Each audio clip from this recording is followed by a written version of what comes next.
الان که 5 سال از مهاجرت من گذشته، از اون روزایی که احساس نیاز نمی‌کردم گذشته، الان به شدت احساس نیاز میکنم. خلاصه که اگر من 5 سال پیش به این نتایج رسیده بودم، الان خیلی جلو بودم و واقعا قرار نیستش که آدما همه چیزو خودشون تجربه کنن. سلام بچه ها، چطورین؟ خیلی خوش اومدین به یک ویدیو دیگه از ایزمیر لایف استوری. اول از همه میخوام ازتون تشکر ویژه کنم بابت تمام حمایتاتون. خانوادمون 1000 نفری شد و همش هم به خاطر حمایتای شما بوده. از این به بعد هم میخوام که حمایت کنین، برامون کامنت بذارین، اینجا تجربیاتتون رو هم با من هم با بقیه دوستان به اشتراک بذارین. بچه من امروز دارم میرم یه بازار جیگول میگول و خوشگل مشکل. حالا میخوام توی این بازاری که میرم برای شما از موضوع قابل بحث امروزمون صحبت کنم و اونم چیزی نیست جز زبان شیرین ترکی که خیلی هم اینجا از من سوال کردن توی کامنت ها، هم تو دایرکت های اینستاگرام خیلی دغدغه هم است که من خودم چجوری زبان ترکی رو یاد گرفتم، اصلا یاد گرفتم یا نگرفتم، لزومی داره یاد گرفتنش، به چه دردمون میخوره، اگه یاد نگیریم زبان ترکی رو ممکنه چه اتفاقایی بیفته و چه ضررهایی رو ببینیم. ترک زبان ها براشون یاد گرفتن زبان ترکی آسونه، چون به اعتقاد من نصف راهو از ما جلوتر هستن. خیلی چیزای مشترک زیادی بین آذری زبان ها و ترک های ترکیه وجود داره، ولی خب برای ما فارس زبان ها یه خورده سخت هستش. حالا بریم ادامه ویدیو رو با هم دیگه ببینیم که اصلا من خودم تجربم در مورد زبان ترکی چی هستش. بچه این فضای به این بزرگی که میبینی که مردم اومدن با صندلیاشون نشستن، این کل چهارشنبه بازاره که اون فضای روبازشه، میان اینجا از این غذاها و خوراکی‌های محلی درست میکنن میفروشن. اون داخل هم که سرپوشیدشه و لباس و نمیدونم کفش و اینطور چیزا دارن. اینا از طرف شهرداری هستن. پیشم سیب زمینی یا پنیر یا پیازشه میذارن.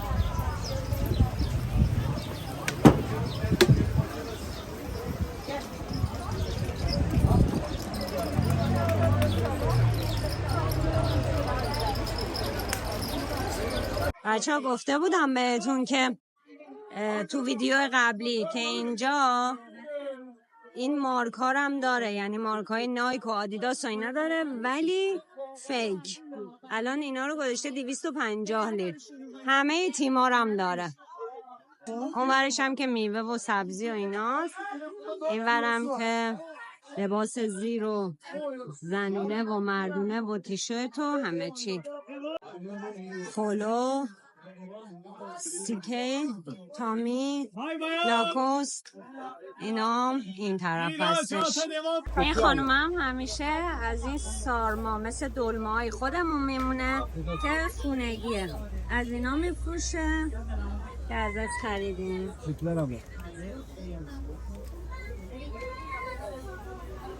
آقا من خریدم کردم، اومدم از این خانومه گزلمه بگیرم برم اونجا بشینم، بیام ادامه ویدیو رو، بحث اصلی رو براتون شروع کنم.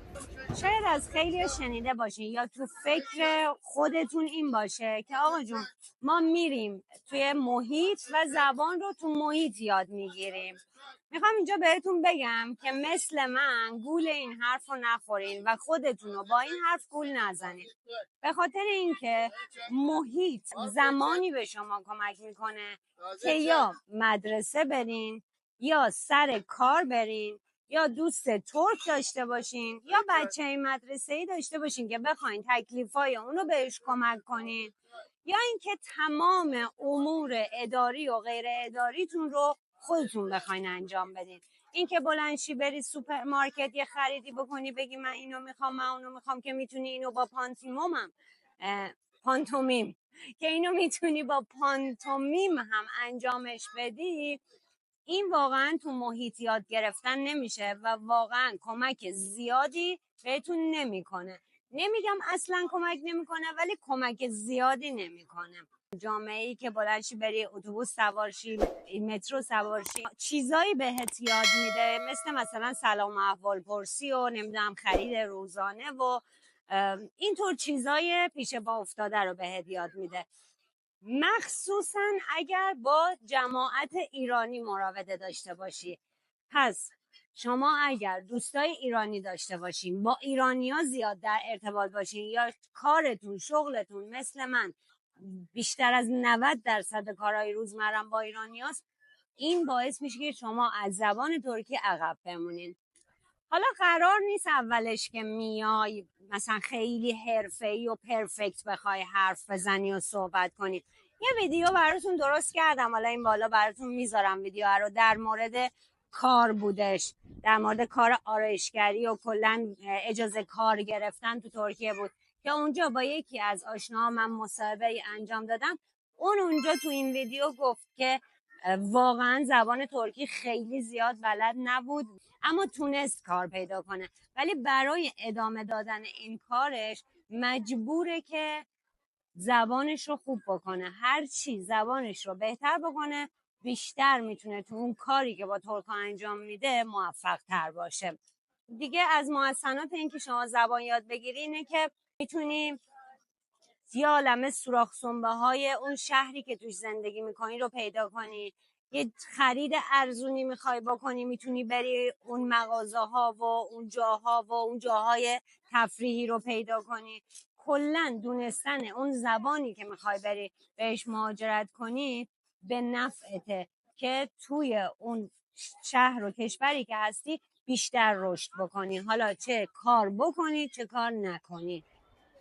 حالا من چجوری زبان ترکی رو یاد گرفتم؟ اینو بهتون بگم که من زبان ترکی یاد نگرفتم بچه‌ها، چون که مهدی زبان ترکی رو مسلطه به واسطه آذری بودنش یه کمی میدونست. از اون برم کلاسای زبان ترکی رو موقعی که تو ایران بودیم شرکت کرد، چون خیلی علاقه داشت به زبان ترکی و من همش وابسته شدم و هیچ وقت از وقتی که اومدیم هیچ وقت احساس نیاز به یاد گرفتن زبان ترکی نکردم. یه ذره رفتم جلو، کلاس‌های رایگان شهرداری رو اینجا شرکت کردم، دل بهش ندادم، تمرین نکردم، با وجودی که تو محیط بودم، چون تو محیط کار زیادی انجام نمیدادم نتونستم خوب یاد بگیرم و موفق باشم. فقط در این حد بلدم که میتونم برم سوپرمارکت یه خریدی بکنم، اونم تا مثلا من یه چیزی رو غلط خلوط میام میگم، طرف اصلا خودش متوجه میشه، اونقدر که اینا آشنان با خارجی ها.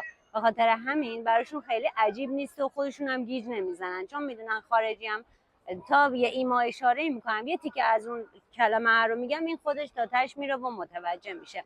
الان که 5 سال از مهاجرت من گذشته، از اون روزایی که احساس نیاز نمیکردم گذشته، الان به شدت احساس نیاز میکنم. چرا؟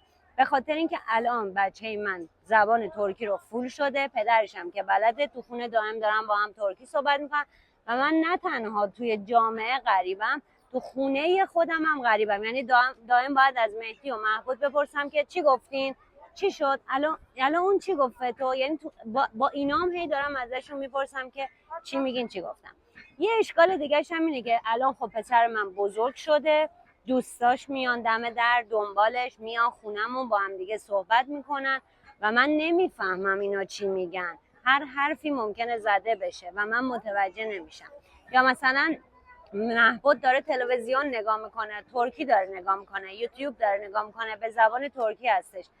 یه وقتایی من میبینم صدای مهدی در میاد، مثلا میگه اونو ببند، اونو خاموش کن، عصبانی میشه چون که شنیدش که مثلا مثلا کسی که یوتیوبری که داره بازی میکنه مثلا فوش میده و میگه این مثلا فیلم مناسب تو نیست، ولی من اونجا کنارش نشستم و حتی متوجه نمیشم که اون یوتیوبر حرف بی جایی مثلا میزنه. و این به مرور زمان اعتماد به نفس آدم رو میگیره، باعث میشه که تو احساس کنی که بی مصرفی، یه سری کارا رو نمیتونی بکنی، همش وابسته ای و این روح آدم رو میخوره، خیلی حس بدی به آدم دست میده. به خاطر همینه که من واقعا الان به غیر از اون احساس نیاز احساس اجبار میکنم.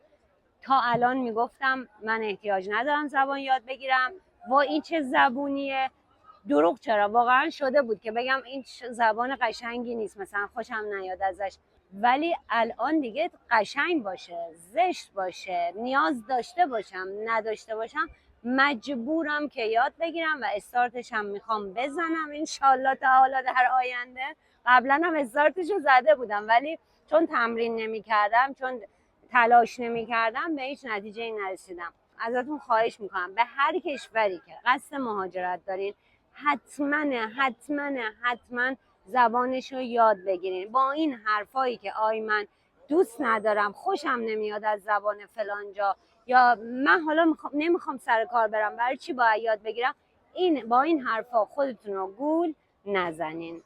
الان دیگه دارم به این فکر میکنم که واقعا یاد گرفتن هر زبانی همه جا میتونه مفید و به درد بخور باشه. خیلی جالبه که بدونید همین زبان فارسی خودمون رو من خیلی اصرار دارم که مهبد یاد بگیره. شاید حالا خدا رو چه دیده یه وقت تو ترکیه نموند و خواست از اینجا بره، اون موقع همین بلد بودن زبان فارسی، زبان ترکی، زبان انگلیسی که اینجا دارن بهش یاد میدن و زبان آلمانی که توی مدارس غیر دولتی داره آموزش داده میشه، این بچه رو 3-4 زبانه میکنه و خب یه پوان مثبته که کشورهای دیگه یا خود ترکیه ممکنه که براش خیلی مفید باشه. این تجربه هایی که دیگران در اختیارمون میذارن خیلی میتونه ما رو جلو بندازه و بهمون کمک کنه که دوباره یه کاری رو تکرار نکنیم، یه کاری که ممکنه عقبمون بندازه رو تکرار نکنیم. امیدوارم که ویدیو براتون مفید بوده باشه. اگر دوست داشتین لطفاً لایک کنین، لایک کردن شما بی تاثیر نیست. اگر سابسکرایب هم نکردین سابسکرایب کنید، دکمه زنگوله رو بزنید. ویدیوهایی که براتون میذارم در مورد ترکیه و شهر ازمیر هستش که بهتون اطلاع بده ویدیوها رو. تا ویدیوی بعدی، خدا نگهدار.